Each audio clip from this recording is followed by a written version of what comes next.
kabajamtoota daawwattoota keenya walii barraa magaalaa Roobeerraa kaanee waadduu keessa qaxxaamurree hariiratti argamna.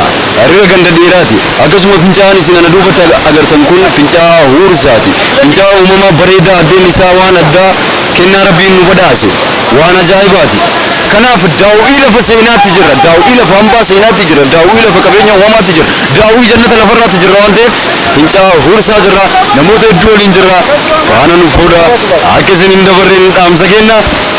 Channel YouTube keenya immoo subscribe share like nuuf godhan dhaamsa kenna. Tole daawwattoota keenya kabajamoo eessa jirra? Jannata lafarraa jirra.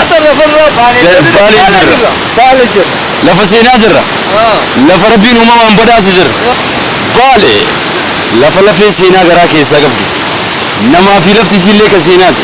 Akkas ka jiruuf kan jirrellee lafti teennallee ta seenaati. Lafeen teennallee ta seenaati. Akkasuma namni keennallee ka seenaati. Maal jettanii isin? Dubbiin kana isin jettan tana Baale biyya goototaati. Baale badhaasuudhaan Rabbi Oromiyaa guutuu badhaase. Baale badhaasuudhaan Rabbi addunyaa guutuu badhaase. Waan ajaa'ibsiisu keessaa ganama kana Oromiyaa irraa dhufee namni lafa tana laalu. Saayikiliin faranjiin walitti dhaabattee deemtu yoo xiqqaate lafa silaa namni keenya qorra jedhee irraa baqatu saannateen saayikilii kara 20-30ti. Daawwiif dhufanii makiinaan isinii saayikiliin keessa deemanii qabeenya Rabbi isin badhaaseetiin jedhe laalaatiin jira waan taateef Rabbillee badhaasaan isinii kenne laalaa jedha. Qul siiruu fil ardi fanzuruu dachii keessa deemaatiin uumama kiyya laalaa jedha. Uuma Rabbii keessaa waan tokko lamaa miti ka har'a guyyaan iyyuu agarree itti gammanne waan taateef alhamdulillaahi rabbil aalamiin.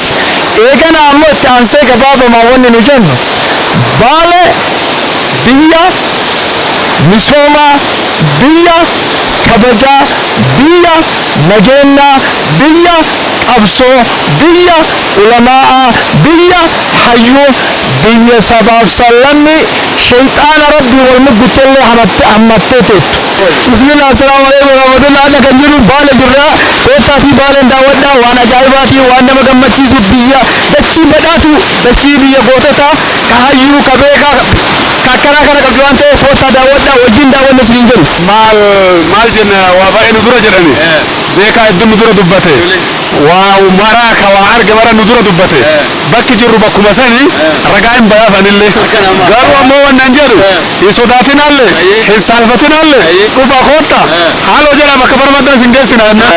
Gaafa keessummaa nuti dhufu nuti Baale seenaa keessatti yoo warra yoo bishaan gaafatan aanan namaa gijo akka nama akkanamti qabaataadha jechaadha. Adallee rabbiin qabeenya waa hedduu nu badhaase duniyaa qofa osoo hin taane gaafa keessummaa nuti dhufnu margaaf mijuu hin baane maanguddoota gameeyyii haasoo mimmi'aayaa haasawaniin haadha siinqee faana dargaggoota faana shamarran faana akka aadaa teenyaatti uffata aadaatiin faayamne anaa dhufuu baga dhuftan gara Baalee jenneet keessummaa keenya simannaa jecha.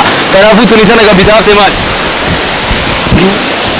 Iddoon seenaa akkanaa Baaleen keessa jiraachuun guddoo nu boonsee guddoo itti gammannee hawaasni keenya bakkee bareedaa akkanaa kana dhufee bashannanuu qabaa.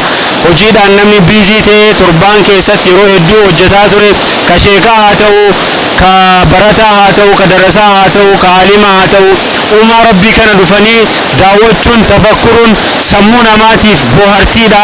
Kun jannatan argine jannatuma jedhan sanuu fakkaata. Oromiyaa bareedduu Oromiyaa bal'oo biyya Baalee jirra. Biyya bareedduu wanni galtee itti agarsiifuu waan xiqqaadha. Wanni galtee agarsiisuuf nu gartee argaa deemne waan baay'ee ija gartee nama hawwatu ka qalbii nama gammachiisu maasha Allah tabaarakallah. Dachii tun gootee teene ta'uudhaan baay'ee itti gammanna. Rabbi sifaanuu haa godhu. Warri gartee dhufee arginu kana dhufee haa laalu haa argu haa gammadu maasha Allah tabaarakallah jedha. Baay'ee gammadee gammachuuf yammuu wanta himuu hin dandeenye isin martuma hii tola gara bolee wanta hin jedha.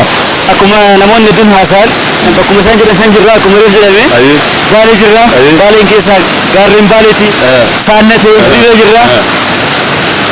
As fincaa'aa huursaa jirra. Maasha Allah wallaahi jechuun carraa kanatti fayyadamee isin uummata kanaa waliin asitti argamu biyyaa kanallee gammachuu guddaan natti dhaga'ama. Namni Baalee daawwachuu barbaadan kamuu wallaahi waan kana laaluuf deemu jira.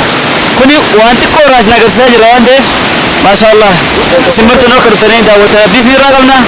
galatooma ulfaadha viidiyoo baay'ee waliin jira abshir ina gartan boota heddummaa baay'isin daawwatiin sagantaan keenya in jalqabe malee hin goolabamne dhufaa dhufaa